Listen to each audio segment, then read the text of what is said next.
अस्सलाम वालेकुम बच्चों, आज से हम सेकंड चैप्टर अपना स्टार्ट करने वाले हैं जिसका नाम है basic concepts and terminologies of database.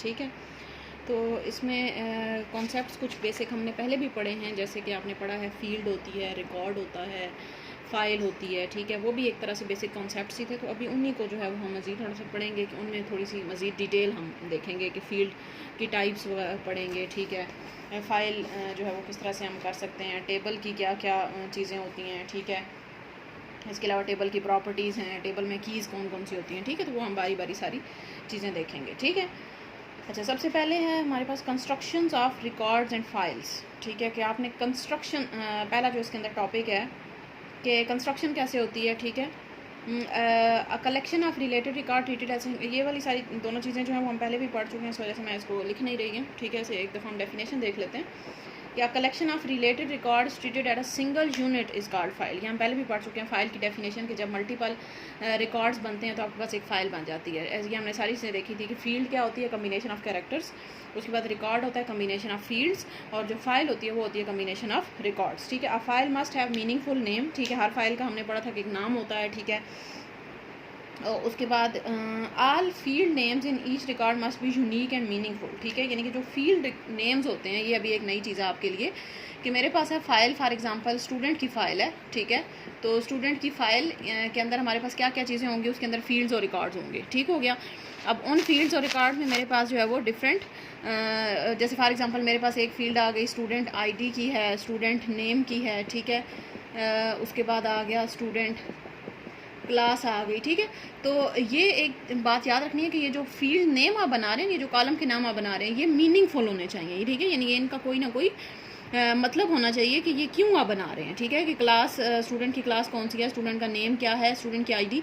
अब यहाँ पे मैं कुछ भी ऐसे ही नाम रख दूँ, फॉर एग्जांपल मैं इसका नाम सिर्फ रख देती हूँ स्टूडेंट, तो अब ये स्टूडेंट का क्या आप चीज़ शो करना चाह रहे हैं, ये चीज़ यहाँ पे नहीं लिखी हुई। ठीक है, तो ये आप जो भी कोई नाम रखेंगे अपनी फील्ड का या अपनी फ़ाइल का, तो वो आपने हमेशा मीनिंगफुल रखना है और यूनिक रखना है। ये भी नहीं, यूनिक का क्या मतलब है कि ये नहीं कि स्टूडेंट आईडी यहाँ पे भी आपने लिख दी, स्टूडेंट आईडी यहाँ पे भी लिख दी, यानी कि एक ही कॉलम जो है वो आप दो दफ़ा नहीं बना सकते। ठीक है, तो ये जो फाइल का नाम होता है या फील्ड का नाम होता है वो आपने हमेशा यूनिक रखना है। फाइल नेम जो है वो, file name and field name, ये दो चीज़ें हैं जो कि आपने, रिकॉर्ड का तो कोई नाम नहीं होता ना, वो तो आप जस्ट एंटर करते हैं। ठीक है, तो इस वजह से फाइल नेम और फील्ड नेम, ये दोनों चीज़ें आपने क्या रखनी है, एक तो इनका जो नाम है ये हमारे पास मीनिंगफुल होना चाहिए, यानी कि पता चले इसको पढ़ के कि इसका क्या, ये कि क्यों बनाया गया, इसका क्या मतलब है। ठीक है, और दूसरा है यूनिक होना चाहिए, यानी कि ये नहीं कि एक फ़ाइल आपने स्टूडेंट की एक दफ़ा भी बना दी, दूसरी दफ़ा फिर बना दी, तीसरी दफ़ा फिर बना दी, तो अब एक दफ़ा आप स्टूडेंट की बनाएंगे, दूसरी दफ़ा टीचर की बनाएंगे, तीसरी दफ़ा, तो वो एक मतलब निकल रहा है कि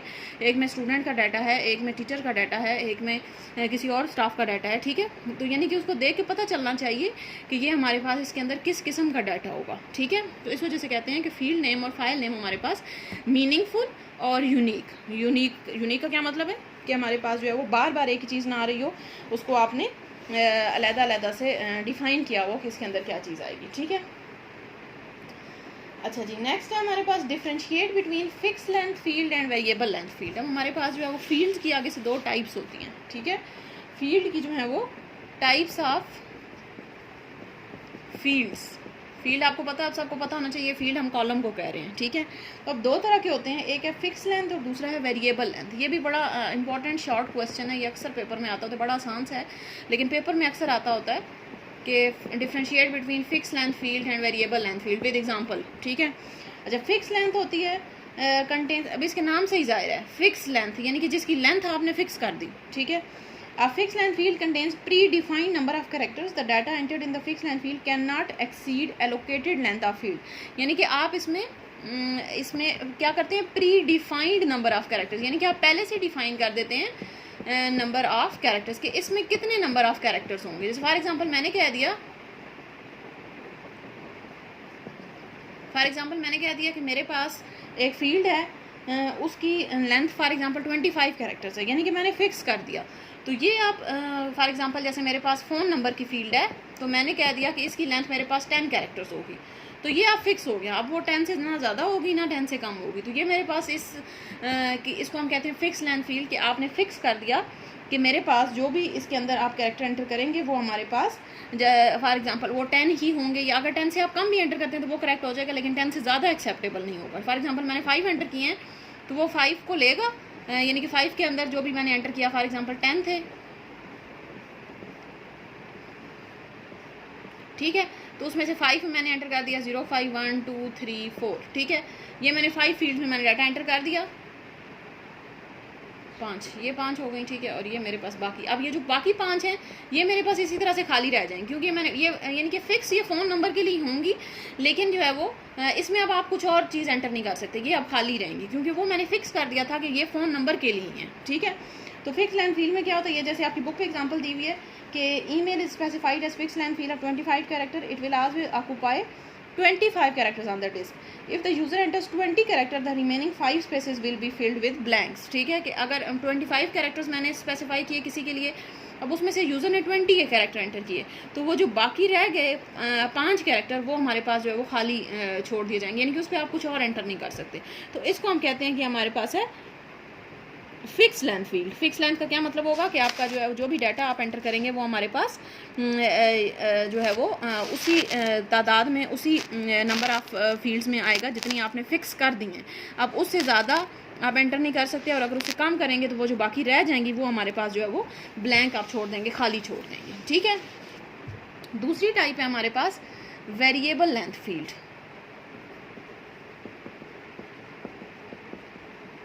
वेरिएबल लेंथ फील्ड, वेरिएबल किसको कहते हैं ये आपने मैथ्स वालों को पता होगा। वेरिएबल ऐसी चीज़ होती है जिसकी वैल्यू चेंज हो जाती है, तो ये अब उसी का ऑपोजिट हो जाएगा। फिक्स लेंथ में क्या था कि आपने लेंथ फिक्स की हुई थी, आपको पता था कि इतनी ही होगी, इससे ज़्यादा नहीं हो सकती, ठीक है। वेरिएबल लेंथ फील्ड में हमारे पास आप सिंपल कह दें कि does not contain predefined number of character. उसमें था हमारे पास predefined number of characters होते हैं, और इसमें हमारे पास जो है वो predefined number of characters नहीं होते। अब कैसे नंबर ऑफ कैरेक्टर्स फिर बनेंगे कि जैसे आपकी बुक पे एग्जांपल दी हुई है कि सपोज यूज़र एंटर फैसलाबाद इन सिटी फील्ड, कि सिटी की एक फील्ड है, सिटी का कॉलम है, उसमें यूज़र एंटर किया फैसलाबाद, तो जितने इसके बनेंगे, आप Faisalabad will occupy 10 characters in the memory, then the field will occupy 6 character if the user enters Lahore, ठीक है। यानी कि जितने भी वो होंगे, जैसे फॉर एग्जाम्पल नेम की फील्ड है, नेम के अंदर यूज़र ने एंटर किया है अहमद, ठीक है। अब अहमद के कितने कैरेक्टर्स हैं, 1 2 3 4 5, तो वो ऑटोमेटिकली फिक्स कर देगा कि इसकी 5 है। अगली दफ़ा यूज़र ने एंटर किया अली, तो अब इसके कितने हैं 3, तो फिर वो इसकी फिक्स कर देगा 3, यानी कि जितने यूज़र एंटर करेगा वो उसकी लेंथ इतनी होती जाएगी, ये कोई फिक्स नहीं होगा। जैसे पिछली दफ़ा हमें फिक्स था ना कि 10 है तो वो 10 ही रहेगा, बाकी स्पेसेस अगर कोई रह जाता है तो बाकी स्पेसेस ब्लैंक रहेंगी। यहाँ पे ऐसा कुछ नहीं होता, यहाँ पे जितने यूज़र एंटर करेगा वो उतने की ही उसकी लेंथ बना देगा, बाकी जो है हमारे पास खाली रहेंगी, ठीक है। तो ये आपके पास जो है वो डिपेंड करता है कि आप किस में जो है वो वेरिएबल लेंथ यूज़ करते हैं, किस में फिक्स लेंथ। कोई ज़रूरी नहीं होता कि वेरिएबल ही आप हमेशा यूज़ करें। अब जैसे फॉर एग्जांपल फ़ोन नंबर है, तो फ़ोन नंबर की हमेशा लेंथ फिक्स ही होती है, 0332859, सो जो भी आगे यानी कि वो फिक्स लेंथ होंगी कि पहले 4 आएंगे, 0332 या 0331 या 0301 जो भी आएगा, और उसके बाद आगे वाले जो है वो 9 कैरेक्टर्स वो हमारे पास जो है वो होंगे 9 ही, यानी कि लेंथ उसकी 9 ही होगी, आगे वो कुछ भी हो सकते हैं। तो ये अब ऐसी है जो कि फिक्स है, तो आप उसको फिक्स कर दें, आप उसकी लेंथ बता दें कितनी हमारे पास इसमें 13 कैरेक्टर्स आएंगे, ठीक है। तो ऐसी चीज़ें जिनका आपको फिक्स हो कि इसकी, अब जैसे सिटी है, सिटी तो चेंज हो सकता है, लाहौर में अलग कैरेक्टर नंबर ऑफ कैरेक्टर्स आएंगे, रावलपिंडी में अलग आएंगे, ठीक है, लाहौर के अपने होंगे, फैसलाबाद के अपने होंगे, ठीक है, कराची के अपने होंगे, तो ये आप फिक्स नहीं कर सकते, ठीक है। ये आप जो है वो वेरिएबल लेंथ रखेंगे, ठीक हो गया। तो वेरिएबल और फिक्स लेंथ जो है वो आपको कॉन्सेप्ट क्लियर होना चाहिए। आपसे पूछा जा सकता है कि ये हमारे पास फील्ड है, आप बताएं इसको हम वेरिएबल रखेंगे या फिक्स रखेंगे, तो आपको पता होना चाहिए कि वेरिएबल आप किसको रखेंगे जिसमें आपको यानी कि डाउट हो कि ये इसकी चेंज हो जाएगी, इसमें जो भी आप वैल्यूज़ एंटर करेंगे वो चेंज होंगी, तो आप उसको वेरिएबल रखेंगे। और ऐसी वैल्यूज़ जिनका आपको पता है, कन्फर्म है कि ये हमारे पास फिक्स ही रहेगा, इसमें चेंज नहीं होगा, तो फिर आप उसको फिक्स लेंथ में रखेंगे, ठीक हो गया। अच्छा, नेक्स्ट हमारे पास टॉपिक है data handling in file management system, ठीक है। ये हमारे पास डाटा हैंडलिंग वैसे एक काफ़ी लंबा टॉपिक होता है, ठीक है, लेकिन हम इधर आपकी बुक पे एक छोटी सी बस उसकी डेफिनेशन ही समझ लें, 2-3 चीज़ें बताई हुई हैं। Data handling in file management system, कि फ़ाइल मैनेजमेंट सिस्टम के अंदर आप कैसे डाटा को हैंडल करते हैं, कैसे डाटा को स्टोर करते हैं। आप ये याद रखना, हम डाटा बेस मैनेजमेंट सिस्टम की बात नहीं कर रहे, ये फाइल मैनेजमेंट सिस्टम की बात कर रहे हैं। जो हमने पीछे पढ़ा था फाइल सिस्टम, जिसके हमने काफ़ी सारे डिसएडवांटेज पढ़े थे, ये उसका बता रहे हैं, ठीक है। वैसे ये इतना कोई इंपॉर्टेंट टॉपिक नहीं है, लेकिन चलें आपकी बुक में दिया हुआ तो हम कर लेते हैं। Data handling in file management system, ठीक है। अच्छा, अब इसमें सबसे पहले तो वही बताया हुआ है कि collection of related field treated as single unit is called record. ठीक है, ये सबसे पहले रिकॉर्ड की डेफिनेशन है, ये आप सबको पता है। अच्छा, उसके बाद है इसको छोड़ दें, ये बीच में डेफिनेशन ही दी हुई हैं, इसको बेशक आप रहने दें। ठीक है, जो 2-3 चीज़ें इंपॉर्टेंट हैं इसके अंदर वो मैं आपको बता देती हूँ कि एक तो हमारे पास है कि each field in a record corresponds to a proper starting memory address. ठीक है, कि फॉर एग्जांपल मेरे पास ये जो आपकी बुक के ऊपर जैसे डायग्राम बनी हुई है कि मेरे पास जो है वो एक पहली फील्ड है, उसका नाम है एम्प्लॉय नंबर या कस्टमर नंबर या कुछ भी आप करते हैं। ठीक है, दूसरी है एम्प्लॉय नेम। ठीक है, तीसरी है मेरे पास एम्प्लॉय ग्रेड। ठीक है, इसी तरह मेरे पास जो है एम्प्लॉय आगे है डेजिग्नेशन। ठीक है, ये मेरे पास जो है वो डिफरेंट फील्ड्स होंगी, 4 फील्ड्स हैं मेरे पास। ठीक है, अब इन 4 फील्ड्स में मेरे पास क्या है कि जब भी हम ये बता रहे हैं कि मेमोरी में कैसे आप स्टोर करते हैं इनको। ठीक है, मेमोरी में स्टोर करने का क्या तरीका होता है कि आपकी ये जो फील्ड्स होती हैं, फॉर एग्जांपल मैंने इसको बताया हुआ कि मेमोरी के अंदर ये लेगा 4 बाइट्स। हम पीछे बाइट्स और बिट का कंसेप्ट पढ़ा था आपने कि मेमोरी के अंदर कोई भी चीज़ आप स्टोर करते हैं तो वो बिट और बाइट की फॉर्म में होती है, वो हमारे पास ये सिंपल इंग्लिश की फॉर्म में नहीं होती। ठीक है, तो ये हमारे पास मैंने कह दिया कि एम्प्लॉय नंबर मेरे पास 4 बाइट्स लेगा। ठीक है, एम्प्लॉय नेम मेरे पास लेगा 25 बाइट्स। ठीक है, ये मेरे पास लेगा 3 बाइट्स। ठीक है, ये मेरे पास लेगा 15 बाइट्स। ठीक है, यानी कि सबका मैंने फिक्स कर दिया कि मेरे पास जो है वो इतनी बाइट्स इसके अंदर मौजूद होंगी। ठीक है, अब मेमोरी के अंदर ये कैसे स्टोर होगा? मेमोरी के अंदर इसको स्टोर करने का क्या तरीका होता है कि अब ये मेरे पास 4 बाइट्स है ना, तो ये स्टार्ट होगी 1 से और 1 + 4 कितना बन जाएगा 5। ठीक है, 5 तक जाएगा। नेक्स्ट है मेरे पास 25, तो ये 5 से स्टार्ट होगा, यानी कि इसका स्टार्टिंग एड्रेस होगा 5 और ख़त्म कहाँ पे होगा 5 + 25 30। ठीक है, उसके बाद ये नेक्स्ट 3 है, तो ये 30 से स्टार्ट होगा और कहाँ तक जाएगा 30 और 3 33। ठीक हो गया।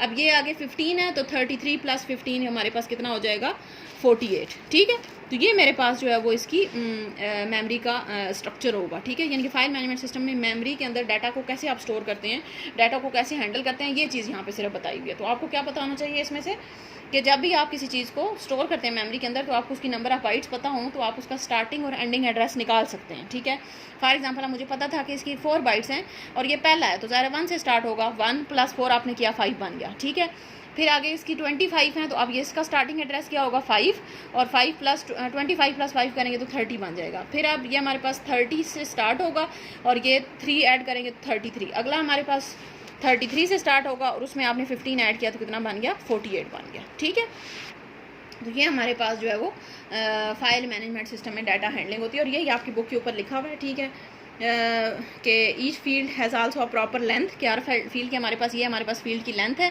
ये हमारे पास फील्ड का स्टार्टिंग एड्रेस है और ये हमारे पास फील्ड का एंडिंग एड्रेस है। इसी तरह इसमें हमारे पास ये उसकी फील्ड की लेंथ आ जाएगी। ये आपको पेपर में अब आ सकता है कि ये एक टेबल बना होगा, इसमें बताएं कि इस फील्ड की स्टार्टिंग कहाँ से हो रही है, एंडिंग कहाँ पे हो रही है और इसकी लेंथ क्या है, तो वो आप आसानी से बता सकते हैं। ये हमारे पास फील्ड की ये वाली जो आप एम्प्लॉय नेम है उसकी ये फील्ड की स्टार्टिंग है, ये फील्ड की लेंथ है और ये फील्ड का एंड है। ठीक है, इसी तरह आप जब इस पे आएंगे एम्प्लॉय ग्रेड पे, तो इसमें ये हमारे पास स्टार्टिंग हो जाएगी, ये इसकी लेंथ हो जाएगी और ये इसका एंड हो जाएगा। ठीक है, तो हर फील्ड की अपनी अपनी हमारे पास एक स्टार्टिंग एंडिंग और लेंथ होती है। ठीक है, the field names are used as name reference, इनको हम नेम रेफरेंस कहते हैं। ये जैसे एम्प्लॉय नेम है, एम्प्लॉय ग्रेड, ये फील्ड का नाम है। ठीक है, सिंपल सी चीज़ है। तो बस ये 3 चीज़ें जो आपको इस पूरे डाटा हैंडलिंग वाले टॉपिक में आनी चाहिए कि कोई भी फील्ड है तो आपने उसका स्टार्टिंग एड्रेस, उसका एंडिंग एड्रेस और उसकी लेंथ कैसे बतानी है। इसकी एक और एग्जांपल कर लेते हैं, अक्सर क्योंकि स्टूडेंट्स इसमें कंफ्यूज रहते हैं। ठीक है, जैसे फॉर एग्जांपल मेरे पास है स्टूडेंट का रोल नंबर एक फील्ड है, स्टूडेंट का नेम एक फील्ड है और स्टूडेंट की क्लास एक फील्ड है। ठीक है, ये 3 फील्ड्स हैं मेरे पास। तो रोल नंबर की लेंथ फॉर एग्जांपल मैं कहती हूँ कि रोल नंबर मैं कहती हूँ कि 3 बाइट्स या 3 डिजिट्स तक होगा। ठीक है, नेम का फॉर एग्जांपल मैं कहती हूँ 10 तक होगा। 10 डिजिट्स के बजाय इसको बाइट्स लिखते हैं क्योंकि मेमोरी की हम बात करें तो मेमोरी में बाइट्स में स्टोर होता है। ठीक है, और क्लास मैं कह देती हूँ 2 बाइट्स है। ठीक है, तो अब ये मेरे पास सबसे स्टार्टिंग की फील्ड है, तो ये हमारे पास कहाँ से होगा 1 से और कहाँ तक जाएगा 1 + 3 कितना हो जाएगा 4। ठीक हो गया। उसके बाद ये हमारे पास नेक्स्ट आएगा, अब इसका स्टार्टिंग कहाँ से हो रही है 4 से, 4 + 10 हमारे पास कितना बन जाएगा 14। ठीक है, अब नेक्स्ट हमारे पास 14 + 2, इसकी स्टार्टिंग 14 से हो रही है, 2 इसमें ऐड करेंगे तो 16। तो ये हमारे पास हर फील्ड का हमने लेंथ हमें पता होगी, लेंथ हमें बताई जाएगी। अगर पेपर में क्वेश्चन आता है तो लेंथ आपको बताई जाएगी, ये जो लेंथ है 2 है, 10 है, 3 है, जितनी भी है। उसके बाद आप उसका स्टार्टिंग और एंडिंग एड्रेस बता सकते हैं कि ये स्टार्ट कहाँ से होगा और एंड कहाँ से होगा। ठीक हो गया। अच्छा, नेक्स्ट आपका टॉपिक है टेबल और रिलेशन। ये वैसे हमने जो है वो पहले हम पढ़ चुके हैं, ठीक है, छोटा सा ही टॉपिक है, चलें इसको कर लेते हैं। हमने पीछे पढ़ा था जो आपने रिलेशनल मॉडल पढ़ा है, ठीक है, hierarchical model, network model, relational model, हमने 3 मॉडल पढ़े हैं, ठीक है। तो उसमें हमने पढ़ा था कि टेबल या रिलेशन जो है, रिलेशनल मॉडल जो होता है उसमें हम टेबल बनाते हैं, या उसी को हम रिलेशन भी कहते हैं, उसी का नाम है, टेबल का ही नाम है रिलेशन, ठीक है। तो जब भी आप डाटाबेस के अंदर रिलेशन का वर्ड आप सुनेंगे तो आपके माइंड में आ जाना चाहिए कि ये टेबल की बात हो रही है, ठीक है। रिलेशनशिप अलग चीज़ है, ठीक है, रिलेशनशिप हम अलग से पढ़ेंगे, ये सिर्फ रिलेशन वर्ड है, ठीक है। तो जब भी रिलेशन का वर्ड आप सुनेंगे डाटाबेस के अंदर तो आपको कोई कन्फ्यूजन नहीं होनी चाहिए, आपको पता होना चाहिए कि हम किसकी बात कर रहे हैं, टेबल की, ठीक है। अ टेबल या relation is use to store information about an entity, ठीक है, किसी भी चीज़ के बारे में इन्फॉर्मेशन स्टोर करने के लिए यूज़ होता है, ये हम पीछे भी पढ़ चुके हैं। टेबल किस लिए यूज़ होता है, is use to store information about an entity. Entity का मतलब है कोई भी चीज़, जैसे फॉर एग्जांपल एंटिटी कोई भी नाउन हो सकता है। एंटिटी जैसे फॉर एग्जांपल कोई एंटिटी कहते हैं किसी नाउन को, फॉर एग्जांपल कोई पर्सन है, प्लेस है या थिंग है, जैसे स्टूडेंट हो गया, पर्सन में आ जाएगा, टीचर हो गया, या मेरे पास कोई सिटी है उसका डाटा स्टोर करना है तो वो प्लेस में आ जाएगा, ठीक है। तो कोई भी नाउन यहाँ पे हो सकता है, या कोई फर्नीचर है तो वो थिंग में आ जाएगा, ठीक है। तो एंटिटी का मतलब है कोई भी नाउन, किसी भी नाउन के बारे में आप इन्फॉर्मेशन जो है टेबल के अंदर स्टोर कर सकते हैं। ये आगे इसकी डेफिनेशन लिखी भी हुई है कि an entity is anything about which information is stored in the database, यानी कोई भी ऐसी चीज़ जिसके बारे में आप इन्फॉर्मेशन स्टोर कर सकते हैं डाटाबेस, यानी कि जिसकी आप फील्ड्स निकाल सकते हैं, रिकॉर्ड्स एंटर कर सकते हैं, उसको आप एंटिटी कहेंगे, ठीक है। Entity must have a unique identifier, यानी कि आइडेंटिफायर का मतलब है कि एंटिटी का हमेशा हमारे पास एक स्पेसिफिक नेम होना चाहिए, ठीक है। नेम हमारे पास लाजमी है। जैसे कोई भी टेबल है ना तो टेबल का नाम तो लाजमी होगा, जैसे स्टूडेंट का टेबल है तो स्टूडेंट उसका नाम रख दें, टीचर के बारे में इन्फॉर्मेशन स्टोर कर रहा है तो टीचर रख दें, किसी प्रिंटर के बारे में इन्फॉर्मेशन स्टोर कर रहे हैं तो उसका नाम प्रिंटर रख दें। तो ये आप नाम जो है वो उसका, और यूनिक नाम, ये नहीं कि एक ही डाटाबेस के अंदर आपने एक नाम से बहुत सारे टेबल बना दिए, ऐसे नहीं आप करेंगे। यूनिक, जैसे कॉलेज का डाटाबेस बना रहे हैं तो उसमें एक नाम से आपने एक ही टेबल बनाना है। जैसे हमने एग्जाम्पल की थी आपने, उसमें आपने क्या किया था कि जैसे फॉर एग्जांपल हम हॉस्पिटल का बना रहे थे तो हमने डॉक्टर का अलग से बनाया, उसका एडमिन स्टाफ का अलग से, नर्सेज का अलग से बनाएंगे, उसके अलावा जो बेड्स वगैरह होंगे वो हम अलग से बनाएंगे, ठीक है। तो ये हमारे पास हर टेबल का अपना अपना पर्पज़ होगा कि क्यों आप बना रहे हैं, ठीक है। अच्छा जी, फॉर्मिंग का रिलेशन की, रिलेशन बनाते कैसे हैं आप, ये हम पीछे भी पढ़ चुके हैं, ठीक है, चैप्टर 1 में, और जो आपको टेस्ट दिया गया उसमें भी ये चीज़ आपसे पूछी गई है कि आपने ये रिलेशन है या टेबल है वो कैसे बनाना है, उसके अंदर फील्ड्स बनाएं और रिकॉर्ड्स बनाएं। तो ये हमारे पास रिलेशन फॉर्मिंग वही होती है। फॉर्मिंग का मतलब यही होता है ना कि रिलेशन बनाएंगे कैसे, टेबल बनाएंगे कैसे। तो आपको पता है कि फील्ड्स और रिकॉर्ड से टेबल बनता है, ठीक है। अब जैसे बुक पे लिखा हुआ है कि relation are use to store information about an entity, these are found according to the attributes of entity about which the information is stored. Suppose that student information system, अब इन्होंने एक लिया है, उसका नाम इन्होंने रखा है स्टूडेंट इन्फॉर्मेशन सिस्टम, ये डाटाबेस का नाम है इन्फॉर्मेशन सिस्टम।